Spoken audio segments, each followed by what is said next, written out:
தாய் தமிழ் உறவுகளுக்கு வணக்கம். மீண்டும் விஜயுடன் இணைந்து வாழப்போகின்றார்.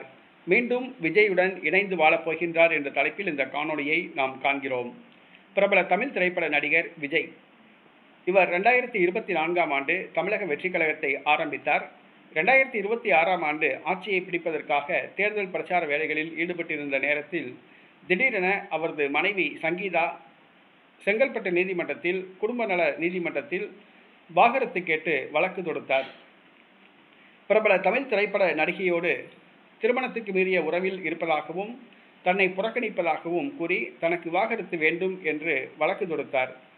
இந்த சூழ்நிலையில் தேர்தல் நடைபெற்றது. ஜோசப் விஜய் முதலமைச்சர் ஆகிவிட்டார். இன்று தமிழக சட்டசபை கூட்டத்தொடர் நடைபெற்றது. 2 பேரும் இன்று நீதிமன்றத்துக்கு ஆஜராக வேண்டும் என்று உத்தரவு பிறப்பிக்கப்பட்டிருந்தது.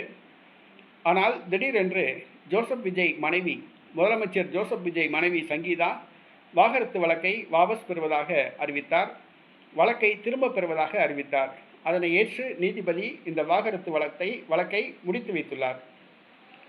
மீண்டும் விஜயுடன் இணைந்து வாழப்போகிறாரா என்பது தெரியவில்லை. ஜோசப் விஜய் அவர்கள் தமிழ்நாடு முதலமைச்சராக உள்ளார். அவருடைய மனைவி வாகரத்து கேட்டிருந்தார். தற்பொழுது வாகரத்து வழக்கை வாபஸ் பெற்றுவிட்டார்.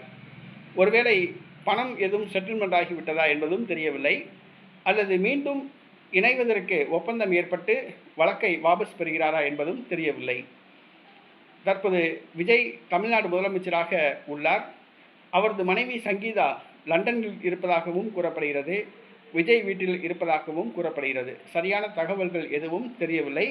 தற்பொழுது வாகரத்து வழக்கு முடித்து வைக்கப்பட்டுள்ளது.